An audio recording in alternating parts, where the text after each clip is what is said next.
Alex. I am Mr. Eric Alex. Partner. Yeah, we've been together for around no, it's gonna be like 3 years, and start working together is about 2 years. Okay, and I'm gonna be the bridge between you and Mr. Eric. Okay, in the business.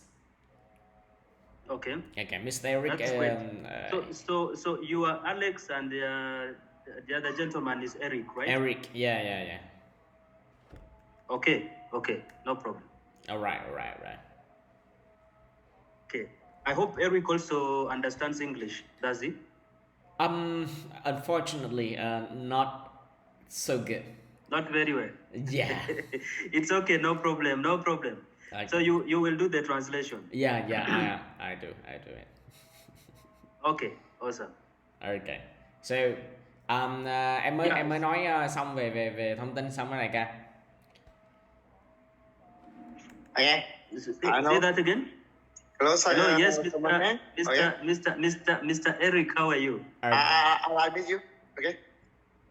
Anh khỏe không kìa? Are you good? I'm very strong. Okay, I'm very strong. Okay. Okay, that's good. Very good. Em Alex, em hay nói với cả Simon tôi rất là vui khi gặp được bạn. Tôi muốn chuyên nghiệp hơn, cho nên là tôi cần một người nói tiếng Anh siêu giỏi. Đó chính là Mr. Alex. Và câu hỏi của tôi đối với bạn nhé, đó chính là bạn khoái nhất thứ gì từ vài đất? Okay. Tôi là Diamond từ vài đất, và tôi chuẩn bị hit danh là Blue rồi. Đấy. Và tôi rất tin tưởng vài đất, và bạn cần gì tôi. Okay, that's good. So you know, the reason why I have Mr. Wim is my name is Alex. Okay, the reason why I have Alex here in the Zoom is because I want to make everything clear and professional. Okay. So I have two questions for you. First is about what do you like most? What do you like most about Vedas? Okay. For me, at the moment, I'm a diamond now, but I'm reaching to blue diamond. Okay, within a few weeks. Okay, and Vedas to me is, I would say Vedas is a very good company, and I give my trust to Vedas. And what do you want from me? That's the second question. Okay. First of all, I think let me say thank you so much for making time to speak to me, because I reached out. I contacted Eric yesterday, and it was on short notice. I asked him that I needed to speak to him about Validas. Yeah. And how did I get Eric's number? Let's start from there. Basically, I've been doing some research in terms of getting an opportunity that is reliable, that is honest, that is transparent, and does reward well. And so as I was doing that research, I came across Validas, and I decided to simply go online to check it out. I checked it out on Business for Home. I checked it out on Facebook. I checked it out on a couple of platforms on Facebook. Now, I came across Eric's profile on Business for Home as a recommended distributor. I also saw him on Facebook, and I saw like he's building a team that is a bit vibrant. Surprisingly, everything that he posted was in very good English on his Facebook page, in the Facebook group. So I thought that he's the guru in English, you know. That is what I thought. But before we go ahead, let me introduce myself just briefly, if you don't mind. Okay, please. Yes. So my name is Simon, and Simon Esogu. Simon Esogu. I come from a country called Uganda, that is in East Africa. I was introduced to network marketing about maybe 13 or 14 years ago. Ooh. That was in 2009. First time I got introduced was 2009. And since then, I have been part of a few companies, from products to online and all that. Now, until 2018, I was actively part of network marketing, really actively building and growing teams across Africa, across Asia, a few countries in Asia. I managed to make it to the top of about 2 companies. And the last project I did was really big, at least on my side. We drove it to the top, but unfortunately some things happened and everything went down. So somehow in 2018, I said, okay, I think at this point, I need to take a break. I need to go back and just do other things, and let alone the industry, you know. So that was after result of several things coming up and going down, coming up and going down. So I was losing a lot of respect, a lot of trust, and I said, let me just give this a break for now. So it's been a couple of years, maybe 3 years, solid years without active participation in the network industry. So recently, I decided that I need to give this another look, because I truly believe in network marketing. I know the power of the industry. I know what it has done to me. I know what it has done to a lot of people. Unfortunately, sometimes things happen the way that we cannot control. So that aside, I decided I need to go back into this and give it a second shot. And that's the reason why I started looking and searching. So Valida's opportunity, I heard about it from a colleague, a friend of mine that used to work with me in one of the companies, but right now is very busy building a company called Omega Pro. I know that one. So Omega Pro, yes, is called Mustafa. So one of the times he sent me the link and said, oh, there is this thing coming up. It looks good. Why don't you have a look at it? As for me, I am busy with Omega Pro. I don't think I'll be able to drive it and all that, but kindly look at it. If you like, you can do it. So after that, I told him, brother, I'm not ready to look at it now. Maybe after some time. That was way back in March. So for several months until today, I ignored everything. I didn't even look into it.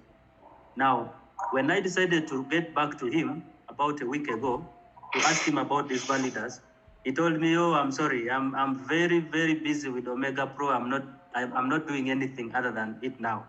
So if you really want, maybe you can look for some leaders who can support you. I know you have the capacity to do so. So you check out whoever you know you can work with and do it. Don't mind about me because I'm busy, you know. So that is what he told me. I then said, okay, fine. If you're so busy and you won't do this, then it's okay.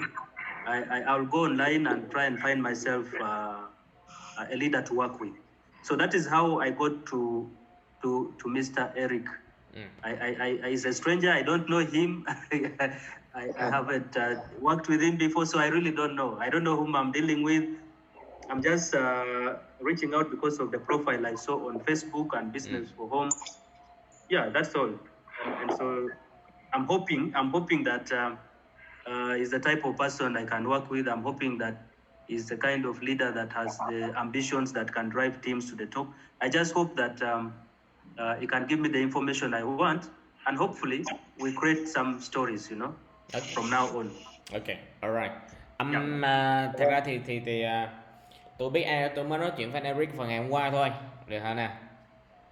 Đấy, thì tên tôi là Simon ha, tôi đến từ Uganda, được không nào? Ở Nam Phi ở đây ca.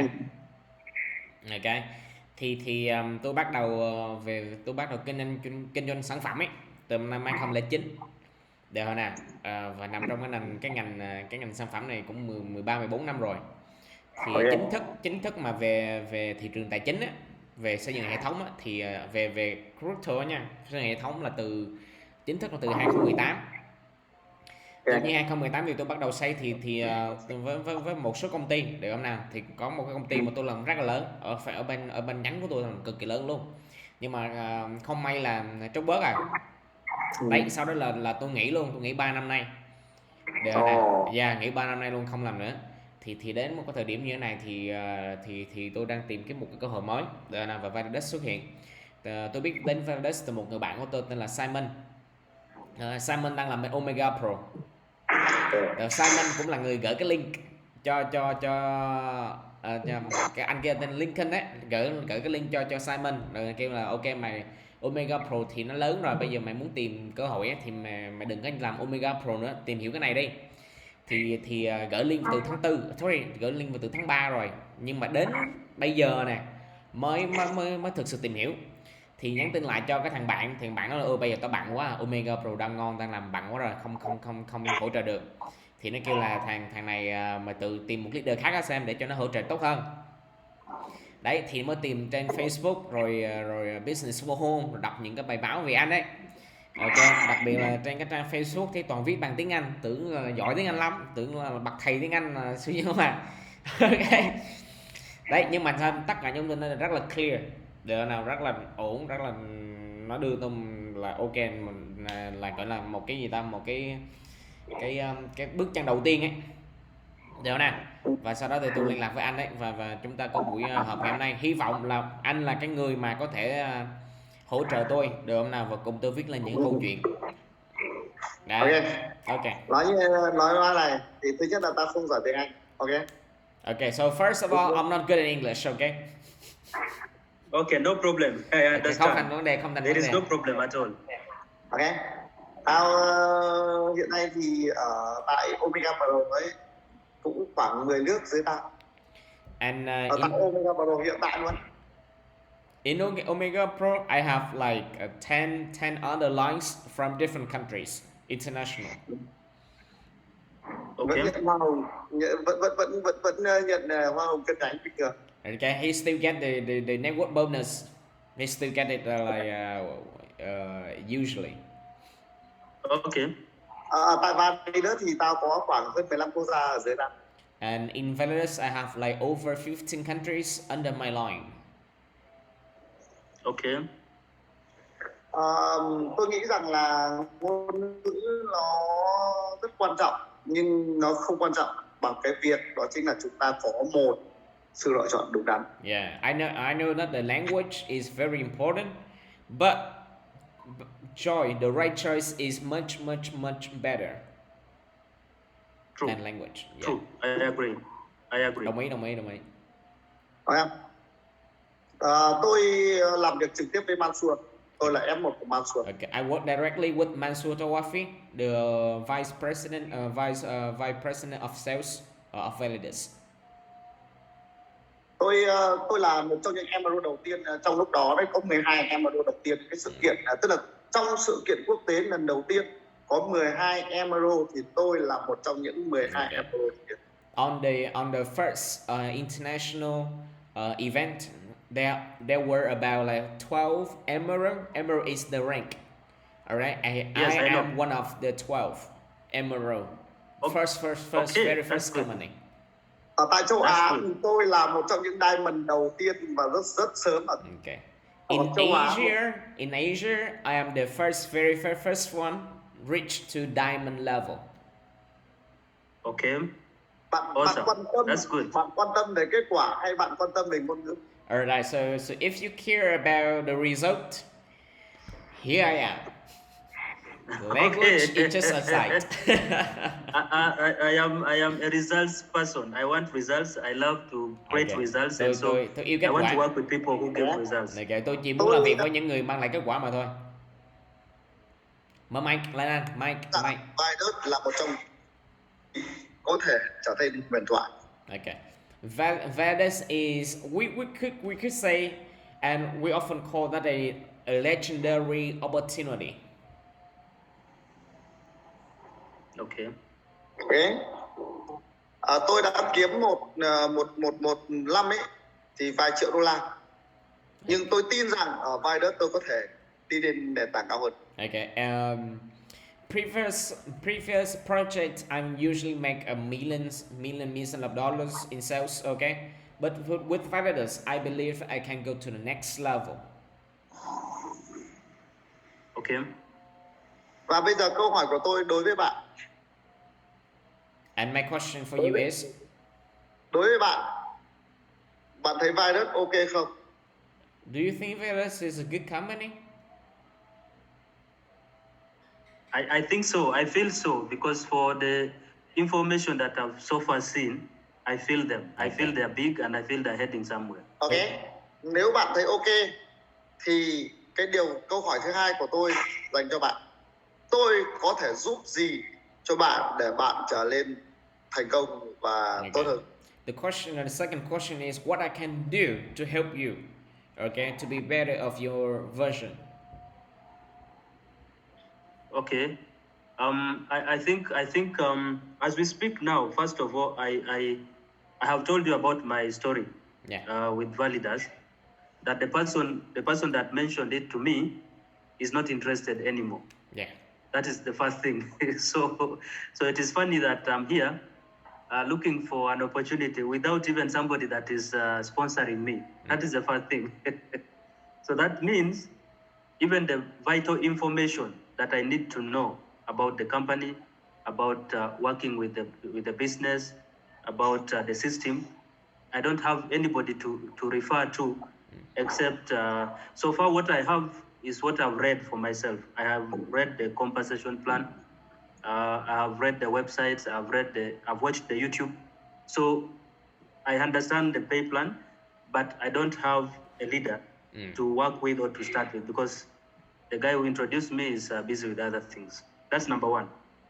Of course, beyond that, if Eric is okay with working with me, we could start from there. Then after that, of course, like I've told you, I come from the background of results. I don't believe in doing things for the sake of trying. I do things when I've decided to do, and when I do, I want to make an impact. I want to do it and create results. That's what I've done in all the businesses I've done. I've personally driven millions of sales and made $1 million before in network marketing. The last company I did, I was able to make $1 million plus in commissions. Along with so many about 6 other leaders, I managed to help them also make $1 million plus. So I'm looking for a kind of leader that is ready to work and ready to support the team in training, in terms of a few details that can help the team move fast. So that's what I'm looking for. If Eric is ready for such a task, then we can talk about business. Okay. Tôi là một người mà trước khi tôi làm ấy, tôi sẽ làm rất là nhiều các bài nghiên cứu. Okay. Và khi mà tôi đã nghiên cứu xong rồi, tôi đã quyết định ấy, thì tôi sẽ làm đến cùng, cũng như là những công ty khác mà trước khi tôi làm rồi. Okay. Như là câu chuyện tôi nói với bạn ấy, là cái người giới thiệu tôi về Validas á, thằng đó bây giờ nó không có support tôi, nó không có sponsor tôi nữa, nó không có support tôi nữa. Thì tôi đang tìm đến một cái người mà người sẵn sàng, okay, sẵn sàng hỗ trợ, okay, là luôn luôn là cập nhật thông tin, huấn luyện, okay, chia sẻ những cái thông tin nào nó nhanh chóng, cụ thể nhất, nhanh nhất, được nào. Thì từ cá nhân tôi ấy, thì tôi trong thị trường này về khi mà tôi làm ở mỗi cái dự án ấy, thì tôi đã, cá nhân tôi nha, thì tôi đã có là hoa hồng là trên cả $1 triệu rồi, và tôi cũng giúp 6 đến 7 downline của tôi á có được hơn $1 triệu rồi, được nào. Cho nên cái điều mà tôi đang cần đây chính là một người lãnh đạo sẵn sàng hỗ trợ về chiến đấu. Ok. Bạn và tôi như nhau. Okay. Em nói với anh ấy như thế. We are on the same page, bro. That's also the first thing I looked for when it comes to Validas. Nếu bạn làm việc với tôi thì chắc chắn là tôi là người không làm việc không có leader nào cả. Tôi làm việc trực tiếp với công ty. Okay, first, I don't work with any other leaders. I work directly with the company. Thì tức là bạn phải nghĩ rằng là bạn sẽ có những thông tin tốt nhất từ phía công ty. So you know that you're gonna have a very first update from a company from me, not from leaders to another leaders to you. No, from directly to the company and to you. Chắc chắn là như vậy. For sure. Chắc chắn là như vậy. Tôi làm được. Tôi có thể kết nối với Mansur, Mr. Dow, Mr. Các cái top leader Blue Diamond trên toàn thế giới để làm việc với bạn, nếu bạn có đủ năng lực, nếu bạn cần. And if you're good enough, I can connect you directly with Mansur Tawafi, with Dr. Dow, with the CEO Howard Friend, and many other blue diamonds or black diamonds invalids. I can make it easily. Okay, that would be good. That would be good. That would be good. Would appreciate. Bạn có thấy happy không? Are you happy?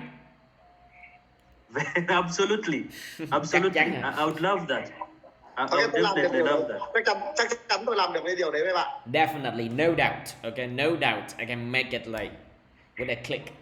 I would definitely love that because, like, just for you to let Eric know, more than just the compensation plan, more than just the money, I am looking for a place to stay. So that means I'm more concerned about the company commitment to their goal. I'm more concerned about the sustainability and the stability and the future of this company. Okay. Because I don't want to build something for 6 months and then it's not there. Okay. I don't want to bring in thousands of people and then suddenly things go haywire. So if I can be happy that the company is up to the task and they're for real, and then we are good to go. Okay. So that is the reason I'm doing all this research, so that I'm sure that this is the place for me and this is a place to build long term, not short term. Tôi đang tìm một cái nơi á, thật ra khi mà nói về công ty và nói về cái trả thưởng hay là kế hoạch đầu tư ha, thì thật ra nó không quan trọng bằng cái việc là tôi làm việc với ai, tại vì tôi muốn ở một cái nơi và tôi muốn làm việc với những người mà họ có thể giúp tôi và bộ máy của tôi chạy vững trong thời gian dài, được không nào? Đấy, còn tiền tôi không muốn xây cái gì đâu, khoảng 6 tháng năm xong nó đổ vỡ đó, được không nào? Nó không ra cái gì cả.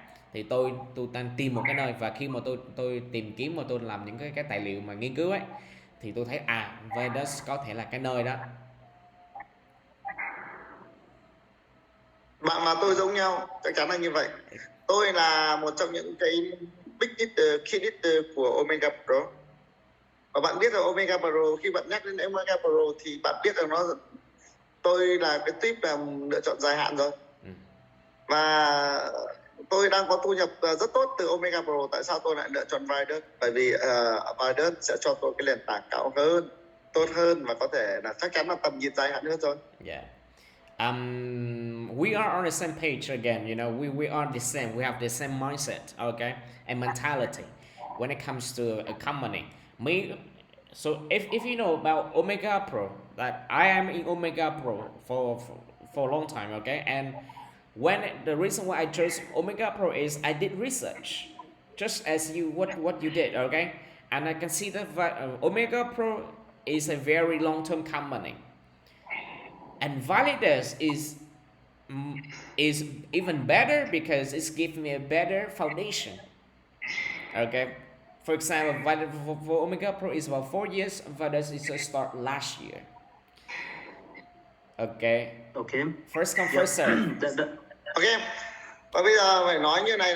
Tôi thì cũng chia sẻ với bạn này là đây là cái lần đầu tiên chúng ta nói chuyện với nhau. Okay.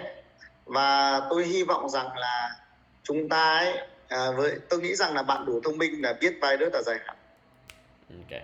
So this is okay, em nói gì? Okay. So this is our first time. Okay. And I hope that you can see that Vedas is a very long runner. Okay. And that's what I believe. And I hope that you can believe it too. Okay. Bây giờ tôi muốn đi rất là trực diện vào vấn đề này. Okay. Là bạn muốn thành công, và tôi muốn hỏi bạn là tôi có thể giúp gì cho bạn? Okay. Let's go straight to the bạn được thành công đối với vai đó thôi. Okay. Let's go straight to the point. Okay. What can I help you? Okay, to help you success in Validas. Okay, fine. I think at this stage, I don't want to say that we do a presentation because I've pretty much gone through the slides. Sure. Maybe I just have 1 or 2, 3 questions about the compensation plan for starters. Okay. You know, because of the fact that I've been around for some time, it's not hard for me to understand the compensation plan. So when he sent it to me, I have worked with binary plans before. So I could understand it's a very lucrative system, but a lot of compensation plans come sometimes with a lot of conditions and Yeah. sometimes limitations. So what I want to know is if I do the weekly, do we have, apart from the 500 times, is it 500 or 400 times? The Okay, package? 580 Are there weeks. any caps? And yeah, are there any caps or ceilings or max out that I need to know about Okay. For the binary? Ok, anh ấy đang hỏi về tổng tràng anh, tràng là bao nhiêu ấy, nó bao gồm những gì?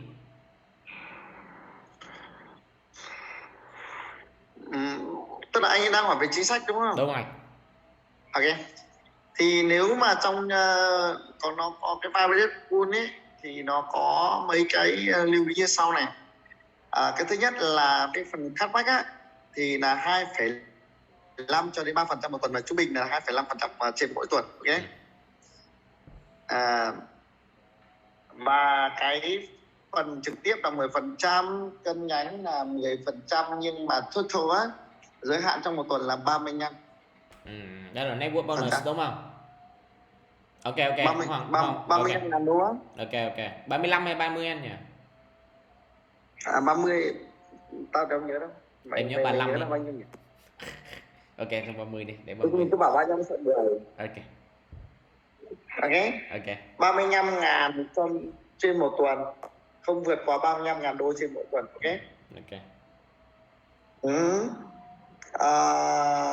Còn là matrix thì không vượt quá 800 ngàn đô trên mỗi ngày. Ok, hết. Danh thì đạt được đâu thì đạt thôi. Trong slide lại thể hiện rất rõ rồi. Max tràng của mình là 5 lần đúng không? 5 lần gói đầu tư của mình rồi đúng không? Ok. Và x5 gói đầu vào. Là tổng đúng không? Tổng hết mọi thứ luôn đúng không anh nhỉ? Hoa hồng thôi. Cashback không tính. Hoa hồng thôi đúng không? Cashback không tính không? Còn matrix không tính luôn đúng không? Yes. Matrix không tính.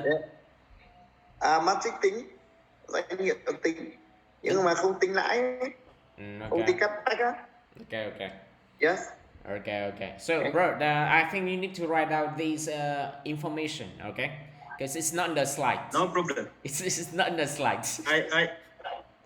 I have my pen here. Okay. So, okay, beautiful. So X5, Yeah. okay? X5 of your network bonus. 5 times. Yeah, 5 times. After 5 times, you need to buy and renew your package. Okay. Now there is where my question is. If I have, let me just give you an example. Okay.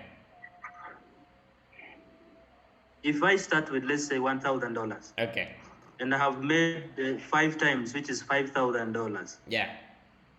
If I have the binary team, which is already big enough and is bringing volume, let's say the carried over volume on one of the legs. If my account is maxed out, do I contain do I still have the volume of the binary that is on the other leg, or the volume goes? Okay, so here's okay. So first, let me tell you something. So when you X5, you stop earning, okay? And the rank is now a bit different. For example, the rank is now. So they reset based on your rank. For example, you are at Ruby, alright? When you reach to Emerald, okay, the weaker leg becomes 0, reset. Okay. Yes, I understand that. What about the stronger leg? The strong still remain, no change. The stronger remains. Yeah, remain, no change. Okay. Change. So that's okay. That's what I was asking about. Okay. For the weaker leg, that one I know. Every time you are paid, it goes to 0. That one is same for all binary. Okay. Anh ấy mới hỏi là But let me just ask one question before we continue. Please. Because Mr. Alex, are you part of the company? Are you part of the business yourself? Yeah. Okay, because why I'm asking this, I'm getting so worried because when you have to do something really big, communication is very, very crucial. You cannot afford to do something when communicate. So I was worried that if you are not part of the business and you've just come in to translate. No. So my worry is if No you're worries. not there, I'm in the then business. how are we going to communicate? Understand my point? Understand. I'm in the business. No worries. Exactly. Yes. So if you are, then I'm comfortable. I know I have someone I can Yeah, talk to. you know, yeah, I know. Yeah, sure. Okay, second question. Continue. So that's okay. That's okay. That's okay? Yeah, that's okay. So now I understand the binary. Then number two, what I know about building teams is that it involves a lot of work. It involves a lot of trainings, presentations, online, offline, physical meetings, seminars, all that. And most of the time, this is what we do on ground as local leaders. We can do the local events and then the webinars. However, you also need a leader or a sponsor or an upline who is able to come in and support you in terms of closing some big prospects in webinars, in terms of maybe doing physical conferences. So the question is, are you guys ready, or are you able to do that? Because I've worked with some leaders before who say, oh, no, me, I work in my country. If you ask me to go anywhere out of my country, I cannot do that. If you ask me to come and do a webinar or a Zoom with your team, I cannot do that because, things like that. So are you guys ready? Are you flexible? Can you do that if we need you? Okay, so let me. I know the answer from Eric. Okay, let me tell you. So look, Please. everything But you starts can with a also number. explain Okay, to him so that he knows what we are talking everything about. start with the numbers. Okay, when you reach to a certain numbers and you ask, and if you say, okay, I need you there, he gonna fly there. Okay. Okay, and he can be in any Zoom. Okay, in any seminar or Zoom meeting, he can be there and do the close. He can help you, okay, to motivate people, to give a momentum. He can make it. I did with him like many times. Okay. Okay. All right. So that sounds good. Okay, let me translate That to him. sounds good. I don't want him to be alone. Okay. Please. Okay. Please tell him what we are saying. Okay, anh ấy hỏi là khi mà rank á, thì em nói là về rank á, thì là cứ đụng knock rank á là cái chân yếu thành không, chân mạnh vẫn còn. Để hôm nào nó hỏi câu số 2 là hỏi là rồi mày thông dịch viên, rồi mày có ở trong cái mày có tham gia trực tiếp với công ty không, hay là mày chỉ là thằng thông dịch thôi. Em mới nói là yên tâm, tao ở trong công ty rồi, tao thông dịch liên tục rồi, khỏi lo. Okay. Nó sợ mình, nó sợ là em là mới vô nó. Rồi tiếp theo này là cái câu hỏi số 2 khá quan trọng, là nếu mà có những cái buổi Zoom ấy, gọi là buổi seminar mà nó cần người vô chốt deal á, để thế nào thì cái đó chắc chắn là anh có thể tham gia rồi. Còn nữa là có những cái buổi mà bắt buộc là upline của mình sẽ phải bay tới đất nước đó, được không nào, để mà hỗ trợ nó đấy, tổ chức event đó, thì anh có bay được không? Tại vì nó có nói chuyện với một vài leaders, thì những thằng leaders kêu bố mày đéo đi đâu, xa quá, tụi mày tao chỉ làm việc ở nước tao thôi. Thế đại ca có sẵn sàng bay không?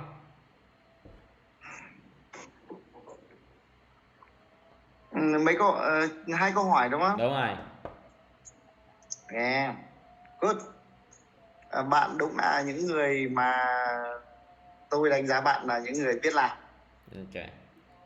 I have a very good feeling about you. You know, you are someone that you know what to do.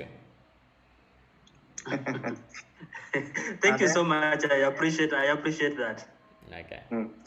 Number one, cái đầu tiên ấy thì thật ra thì tao nghe tiếng Anh ấy, tao hiểu hết đấy. Okay, he can understand somehow. Okay, about the conversation, he can understand somehow. Oh, he could understand. Yeah, Okay, yeah, somehow. Very important.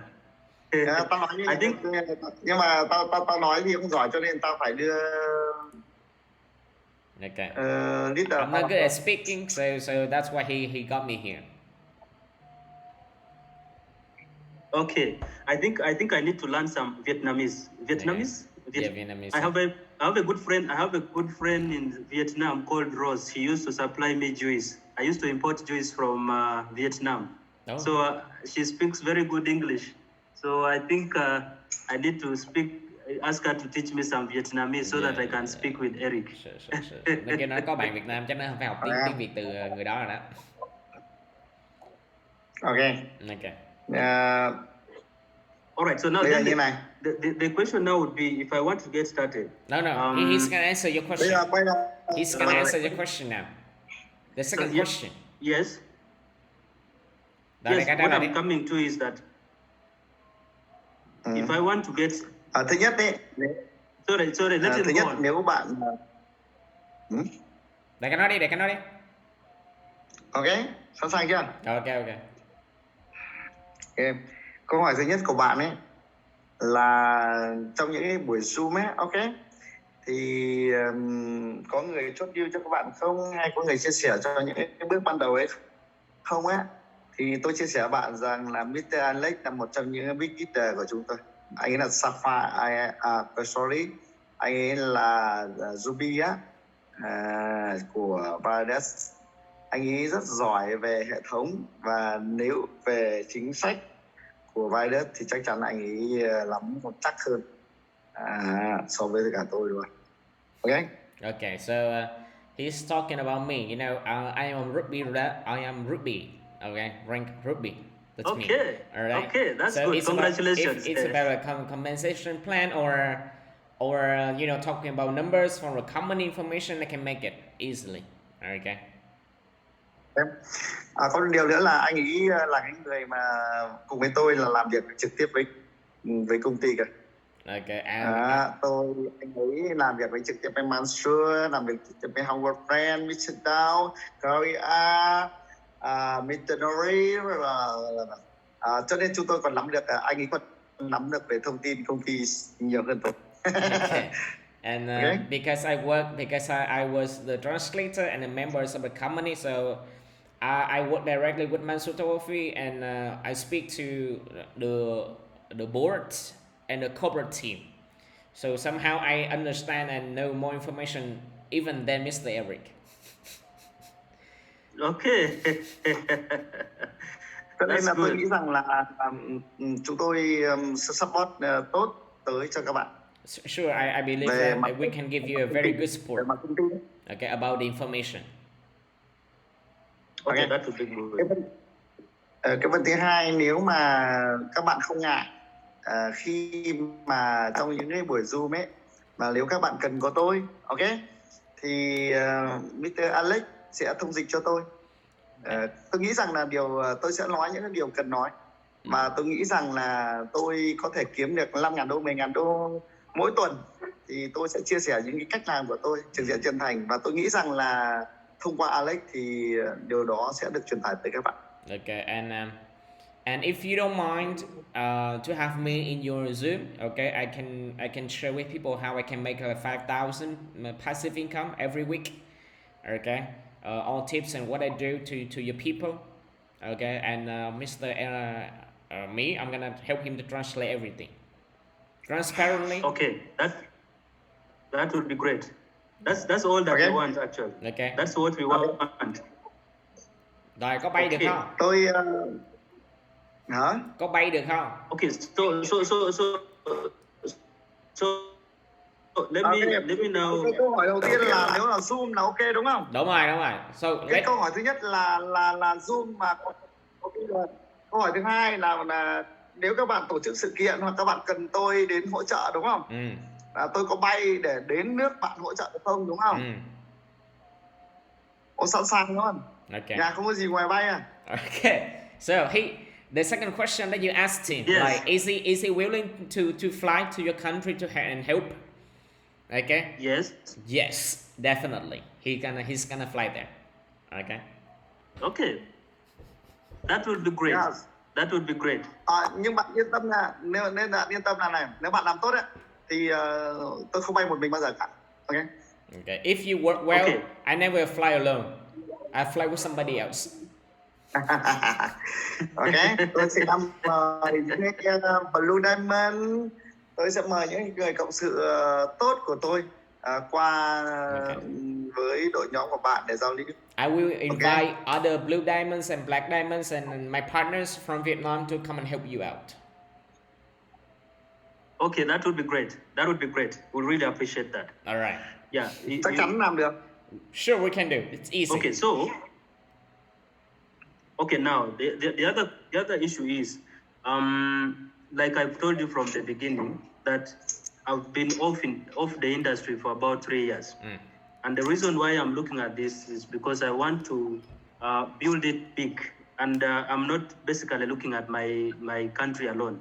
Every program that I do, I normally do it across Africa because I've got leaders across Africa.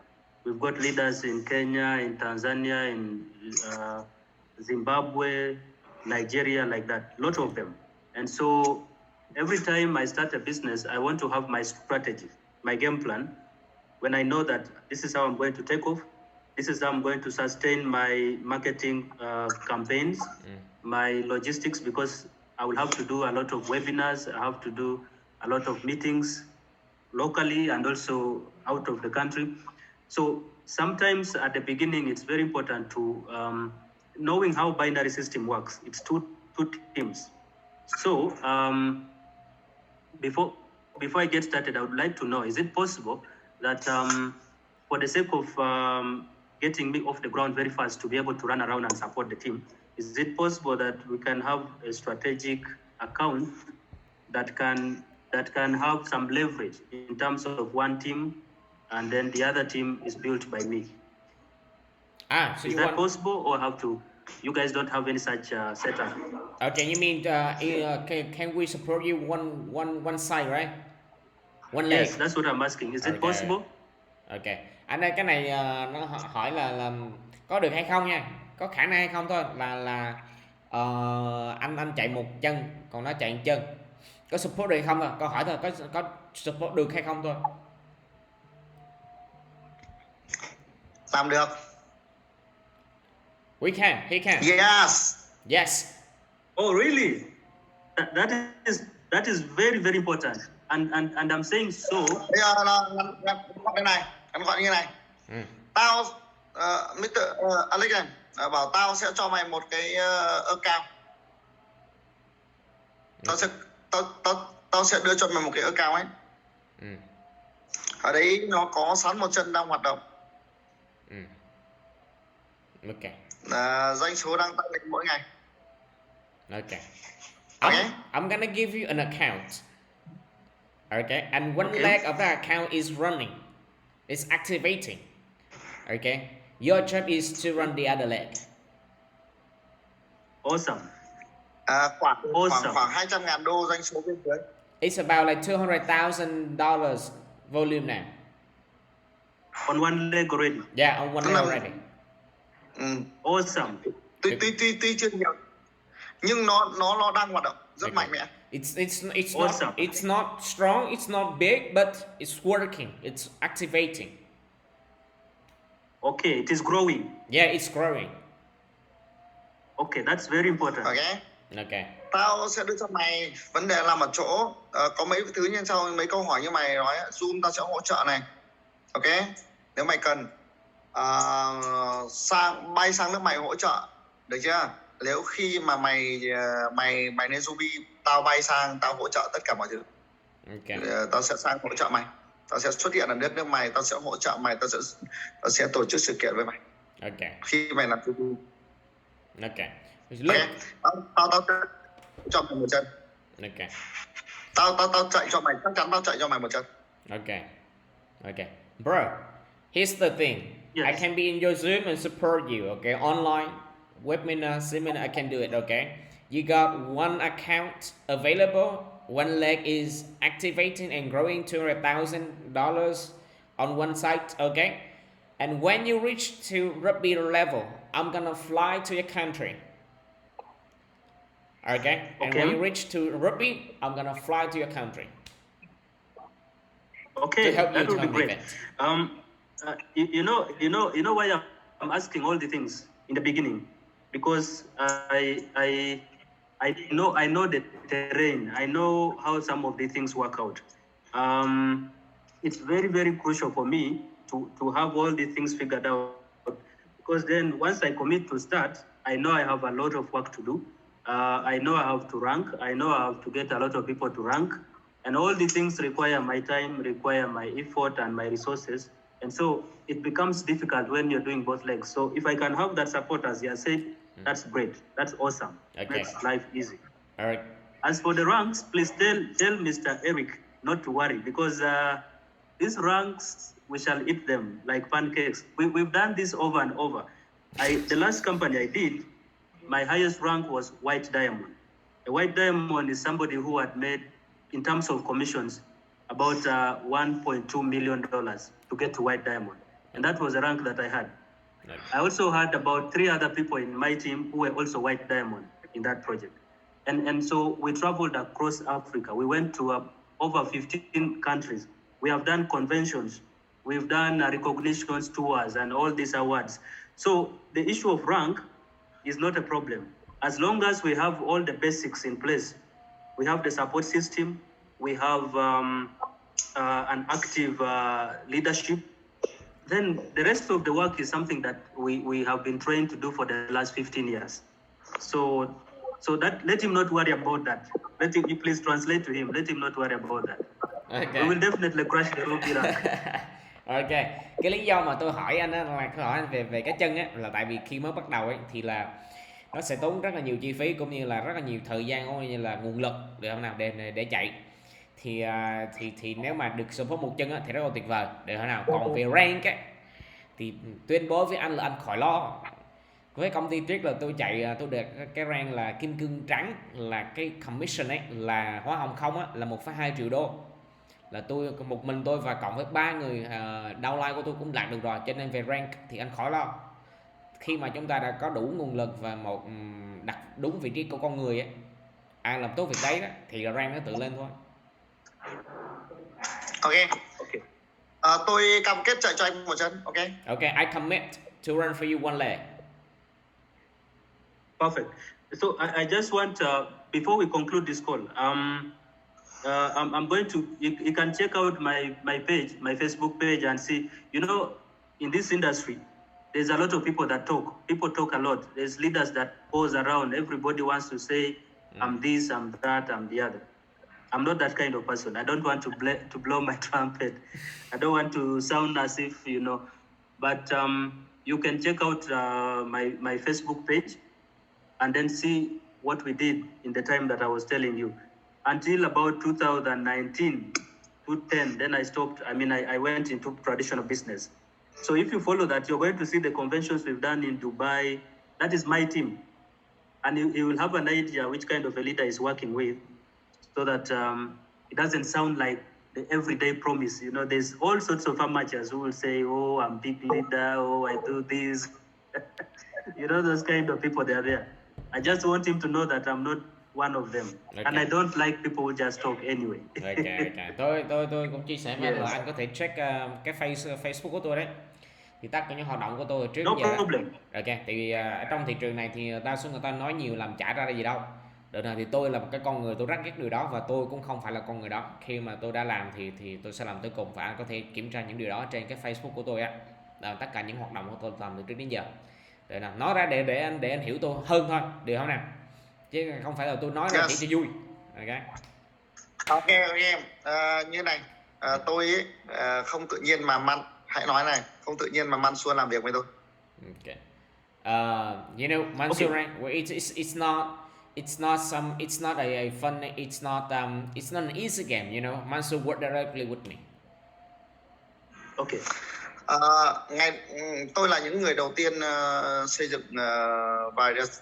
Okay, I was one of the very first person who worked with Veritas. Những ngày đầu tiên này nó rất là vất vả và nó rất là bình thường ấy. Nó rất bình thường và nó rất vất vả. Early days very difficult.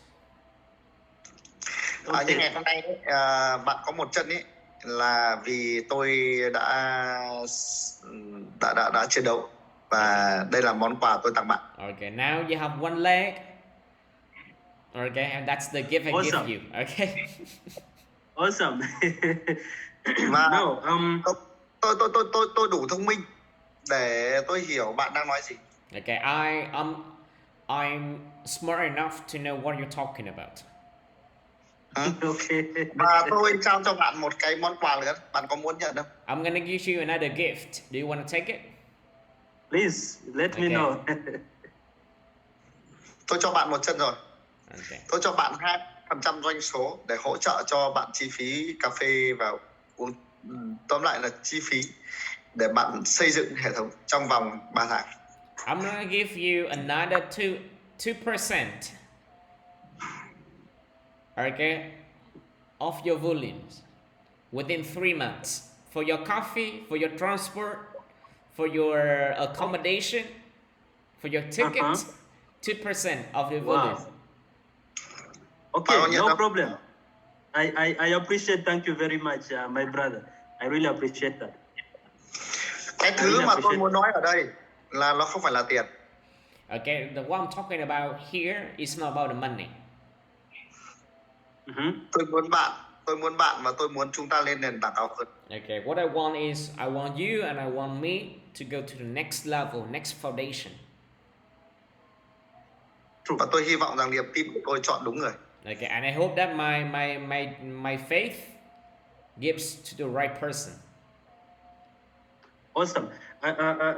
That is for sure. Now, the only thing I'm really concerned about, this is very important to me, is the issue of communication.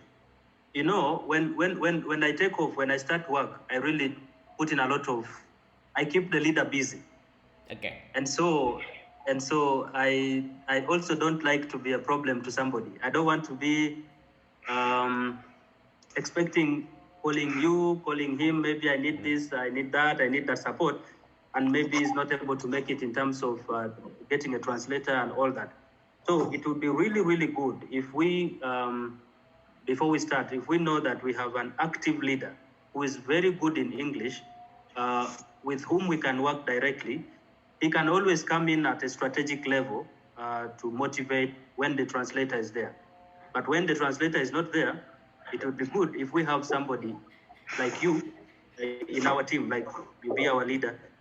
Or if you are not, then maybe we can have somebody in this upline who is good in English that we can always, for takeoff purposes. It's very important.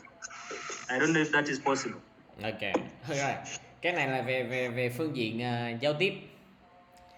Là tôi thì tôi không có muốn kiểu như là mỗi lần mà tôi có chuyện, tôi có call hay là tôi có cái gì mà tôi cần thông tin là tôi phải gọi điện hay là gọi điện anh này người anh nọ đâu ha. Nó mất thời gian lắm. Tôi cần một cái người leader mà luôn luôn gọi là hoạt động gì đó. Mỗi lần mà chúng tôi cần á, được hôm nào là anh đó sẽ xuất hiện để mà có thể hỗ trợ chúng tôi. Thì nếu mà Alex thì không online thường xuyên được thì hãy cho tôi một cái leader khác mà người này luôn luôn sẵn sàng hỗ trợ, mà phải giỏi tiếng Anh nha. Ok, tôi tiến cử là Alex. Sorry? Chắc chắn Alex là luôn thường xuyên hỗ trợ bạn. Ok. Me. Awesome. That's great. Are you okay? You know, yes, yes, very much so. Are you okay? You're going to see. You're going to see. You be support, okay? Okay. Ruby rank support you. Is it okay?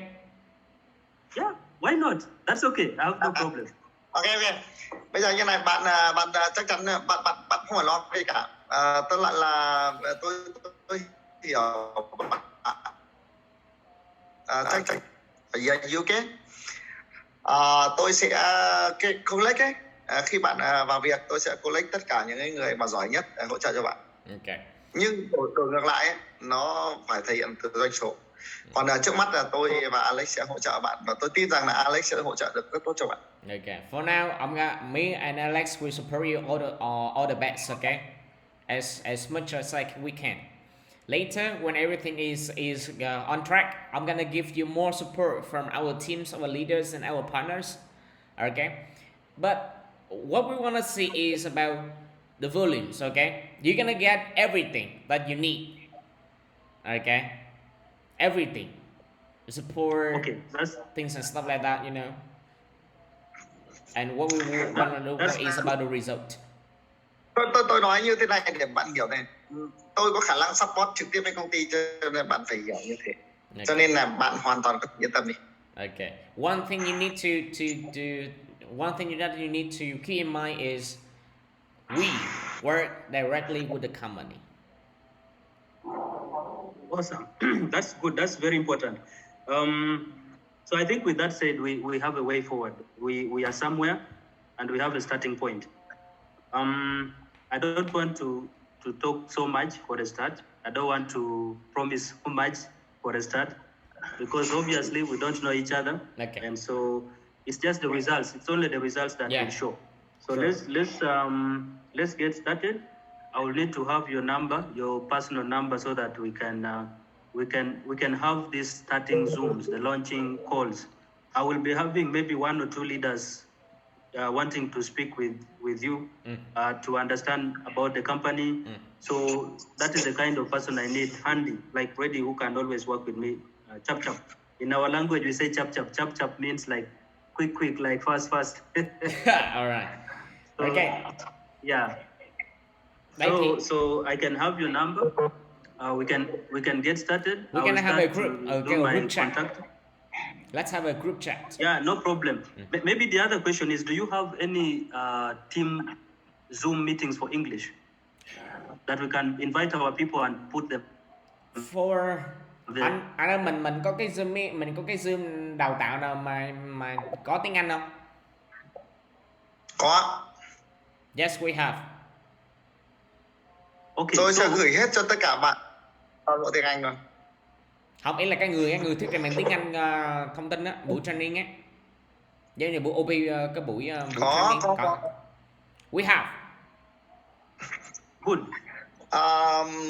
Khi bạn vào việc này, nếu mà bạn tự làm thì nếu mà đứng trên cương vị tôi ấy, thì Alex sẽ là người mà nếu bạn cần thì tôi đầu tiên là tôi hỏi là Alex có thể là support bằng tiếng Anh cho bạn được không? Được. Em cứ hỏi nó thế đi. Okay, hey bro, if I support you about the English one, do you feel okay with that? Say that again. If I support you, Yes. English side, okay, are you okay with Yes. that? That's what I want. That's exactly what I want. Đó là chính là cái điều mà tôi muốn. You know, Alex. Cái thứ hai ấy, Alex, tao sẽ they kết call nối. it a social proof. Okay, give me a second. Okay, You know, when anh I'm going to, just 1 second. When I'm going to reach out to my leaders and tell them to come and look at Validas, most of these guys are big leaders, by the way. Most of them, they're doing big projects, they're making good money and all that. So most of the time, when you invite them to look at a new project, they always want that, what they call social proof, that they want to be invited maybe in a presentation, and they want to see that the company is moving. There are other people who are doing the business. So having that English Zoom presentations is very important for us, so that I can invite those who want to check it out and see the bigger picture and hear from other leaders who are making it, very, very important. Okay. Just let you know, okay. Aside from our team training section, the company every week, every Wednesday they have an international global call, okay, where they share the company information and some successful stories over there. So every Wednesday. A week, like every week. It start today. We're gonna send you the link, okay? Or we're gonna send you. We put on the group chat, all right? And we send you everything about the company, about the company call. It's global call, okay? People can come, like last time over 500 people arrived, sometime 1,000. Nó cần cái gì? Em nói là ngoài cái việc support tiếng Anh ấy, thì công ty của mình mỗi tuần nó có những cái buổi call để nó có chia sẻ những câu chuyện thành công với lại Nick, cũng như là cái cách trade, rồi kiểu như là cũng có chia sẻ thông tin của công ty á. Thì đó cũng Bây giờ bảo nói như này, bảo nói như này, mày ở đội tao ấy, được chưa? Thứ nhất là đứng về phía tao, được chưa? Cần gì tao bảo Alex, tức là mày ấy, là sẽ trực tiếp support là 1. 2 là về phía công ty là có thông tin của công ty, tức là vào thứ tư hàng tuần là sẽ có những buổi training. Được chưa nào? Về phía công ty mà thứ tư hàng tuần đều có buổi training. Được chưa? Chưa nói là tất cả những cái gì ạ? Những buổi của downline của tao nói toàn tiếng Anh luôn. Mẹ nó còn nhiều danh của tao, tao sẽ gửi cho mày. Được chưa? Còn nếu mày tự tổ chức, được chưa? Nếu mày tự tổ chức, mày cần những người nói tiếng Anh giỏi và có danh giỏi và cần lãnh đạo của công ty để chia sẻ cho mày, tao kết nối những người nói tiếng Anh giỏi để giúp mày. Okay. Hết. Okay. 3 things. You know about the international, the global call. That's one. If you want to attend, or your leaders want to attend our call in English, yes, we can. And if you want us to be on your call, or other higher ranks to be on your call, yes, okay. Everything that you need, we support. Okay, that's fine. Okay. So then, I think finally from me, I want to thank you for this time, and for the.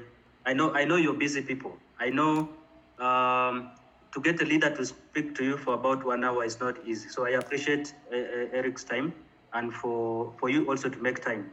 I'm going to start my work now. The moment we get off this call, we can connect, and then we see how to get this account that is promised. Then maybe just one last thing. These packages that the company has, the entry packages, the 50, the what, up to all this, the highest is about how much? 50,000? 10,000. 5,000? 10,000. 10,000. 10,000. So, is there any like benefits? So apart from the rewards, apart from the weekly rewards, is there any other special privilege in terms of the network that the packages come with? What I mean is, if somebody has $1,000 compared to a person of $10,000, is there a difference in the earning potential of the team commission? For the bonuses, it's the same. Okay, it's still like 2 or 3% per week for the interest. 10% or we collect from the network, or from the network bonus. The same. Okay. The difference is about the educational platform. For example, you will put in $50, you learn something basic. If you put in $10,000, you got some private Zoom call directly from a company. Okay, 101 with Nick. Okay, professional trader. Okay, and a lot more about the educational. Okay, that's fine. So now help me tell Mr. Eric that I appreciate all the offers he has given me and the support. I promise to make it up to him. But also, most importantly, I also want him to know that, like, he's a leader, he's a networker, and you are a leader. You know that when you're building, of course, there's going to be a lot of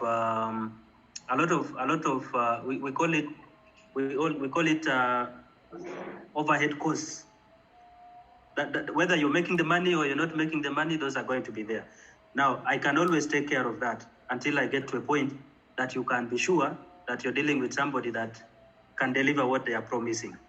But going forward, the better way would have been if, for instance, the account that is offering me, just in case it's okay with him, instead of giving me, let's say, 2% of the volume, it would be fair to say, okay, maybe the account has a package that can give maybe a weekly something, which we can use for organizing the physical seminars on a weekly. Because one of the methods I use in my system normally is, when I start, once I have the critical number of maybe 10 leaders, we start what we call Super Saturdays.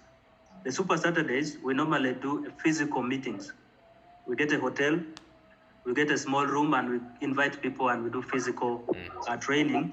That is a method that works better in Africa because not many people can manage Zoom. People don't have good internet connections. People don't have, their homes can be having noisy backgrounds too. So when we do the physical meetings every Saturday, it becomes easier to gain momentum and to gain traction. The challenge with it is that we have to do these meetings even before we are ruby, even before we are diamond. To get to diamond, you have to do the meetings so that you get the momentum. And to do the meetings, you certainly will have to do a lot of expenses here and there. So it becomes easier instead of saying, "Oh, Mr. Alex, today we've done a meeting for maybe 2 months. Today we cannot afford to pay for the room.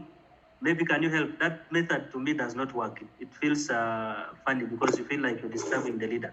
What would be fair is to say, if I know I have maybe a package of whatever that can give some small money every week, regardless of the network bonuses, then that money is not for me to eat. It goes into the seminars and all this, and go from this town to the other town, make these calls and all that.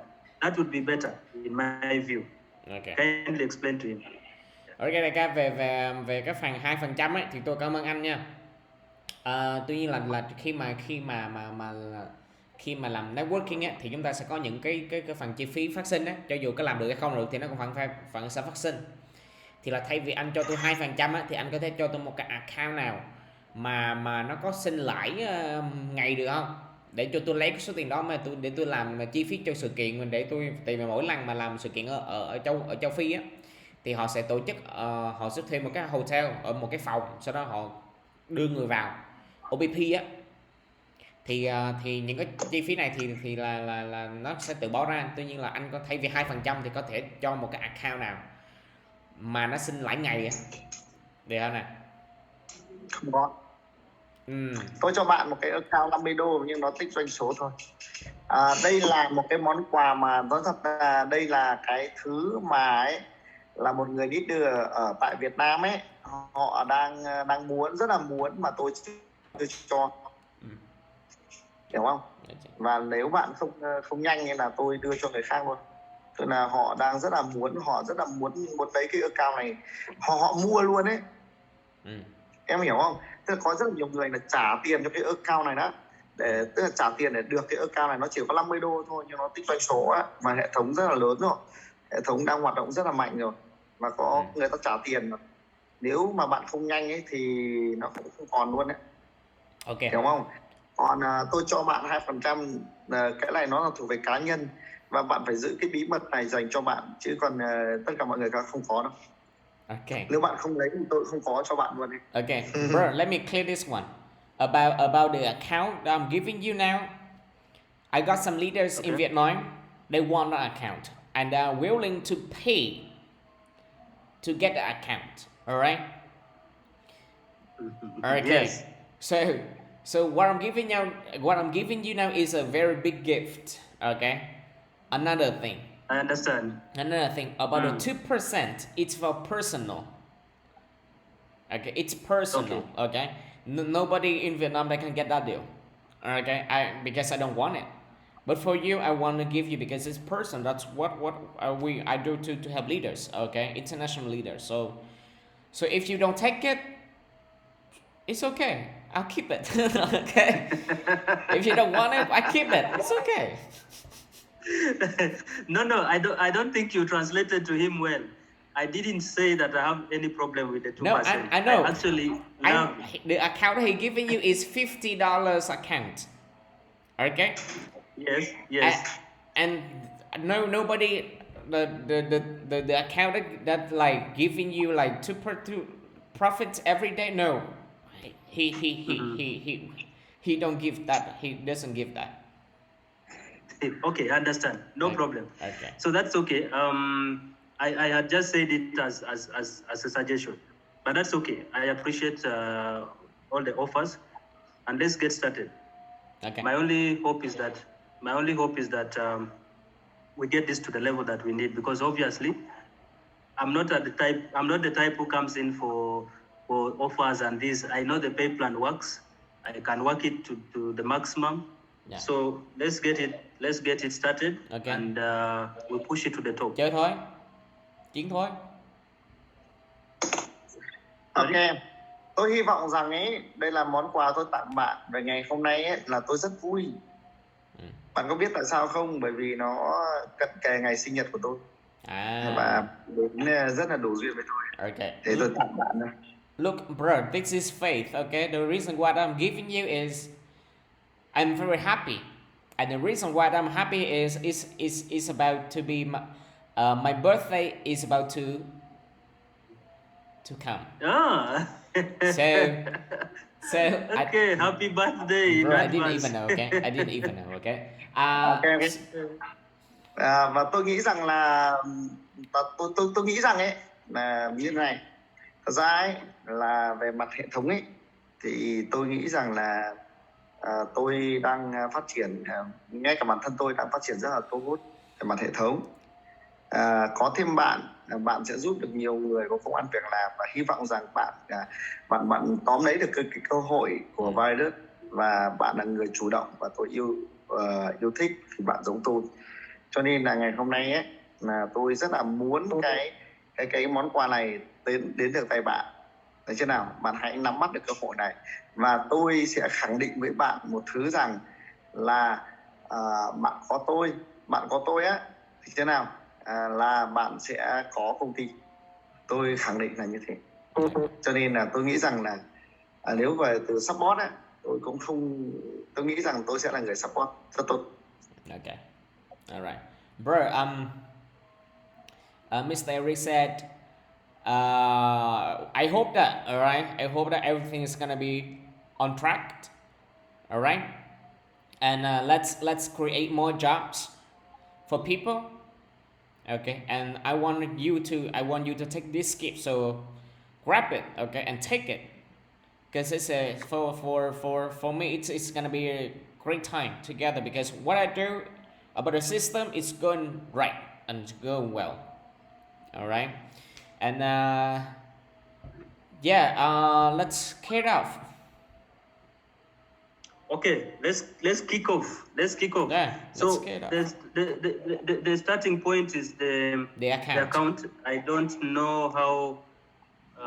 Is it in some names we are going to change the login details? So how is it going to work? Ok, ở đây đại ca về chốt thôi phần account thôi. Ok. Kết thúc buổi Zoom tôi sẽ gửi cho bạn cái account, ok? Ra thì tôi đã gửi cái account này cho một cái người cộng sự của tôi á. Nhưng mà anh ấy thì rất là muốn rồi ấy, nhưng mà em nói là tôi sẽ gửi cho bạn. Đúng ra là nếu mà không có bạn ngày hôm nay là ngày mai tôi gửi cái account này cho một người cộng sự rất là mạnh mẽ của tôi. Nhưng mà bạn may mắn và bạn nhanh chân được đó. Okay. Bro, today you're lucky, because if you don't take it today, tomorrow I'm gonna give that to another person, another big leader. Okay. So congratulations. Thank you. Đủ duyên thôi. Thank you. Nhưng mà tôi cũng phải nói thật đây này, tôi là tuyếp người hành động ấy nhá. Tôi là tuyếp người hành động ấy, tôi là cái người mà nhìn vào kết quả ấy. Okay. Cho nên là tôi muốn trao cái món quà này đến đúng người. Okay. Và tôi hy vọng rằng là người xứng đáng. I'm a type of person who look at the actions and the results. Okay. And I hope that I'm giving you I'm giving a good opportunity, a good choice to a right person. Yes. What it is? Rất là cảm ơn bạn đã rất là cảm ơn là chúng ta đã có đủ duyên với nhau, và tôi hy vọng rằng là tôi sẽ được cống hiến cho sự thành công của bạn. Okay, and you know, this is faith, and I hope that I can be a part of your success. I appreciate it is faith both ways. I'm also believing actually that I have the right leaders that are going to support me to the top. Okay. Because I know that sometimes you can be ready to do everything that you need to do, but sometimes you get let down by your leaders because they don't show up when you need them, or they don't be there for you. So either way, it is faith. I don't know of all the people why I contacted him. Surprisingly, by the way, when just to let him know, when I spoke to my friend who told me about Validas, he said, no, I'm not doing it anymore, but I have the number for the vice president called Mansour. I can give it to you. You can talk to him if he wants, he can show you. So he sent me a WhatsApp for Mansour. I tried to reach to Mansour. He said, okay, we shall speak later. But it seems he's busy. So me, I want somebody who can work like chop, who can start things very fast. Okay. So then I went to Business for Home and looked for Eric. So it is luck, it is fate. I don't know what fate it Nó is, có thể but là I duyên hope anh, something tại vì comes out of it. là thằng bạn tôi thì nó đưa số của Mansur. Tôi liên lạc với Mansur không trả lời, được không nào? Thì cái ý nói là với cái business này là cái điều tôi mong đợi một leader là họ luôn luôn sẵn sàng có mặt khi mà tôi cần. Cái điều đó là điều quan trọng nhất, được không nào? Yes. Tại vì đôi khi nói nhiều nhưng mà không xuất hiện thì nó cũng làm cho công việc nó down lắm, nó xuống. Mansur chắc Okay. Nói như này nói với nói như này, được chưa? Là ấy, mày và tao giống nhau. Okay. We are the same, bro. We are the same, Simon. We are the same. Okay. We're the same type. Có một cái điều đặc biệt là tao luôn ở bên mày 24/7. Okay. One thing. Khi mày mà chọn tao ấy thì tao và bọn tao ấy, tức là chúng ta sẽ có nhau 24/7. Vì tao là em worker. When you choose me, I'll be with you. Có một cái điều đặc biệt nữa là khẳng định mày luôn. Ok. Mày không gọi được Mansur nhưng tao gọi được Mansur. Okay. One thing for sure, guarantee. You cannot reach Mansur, but I can.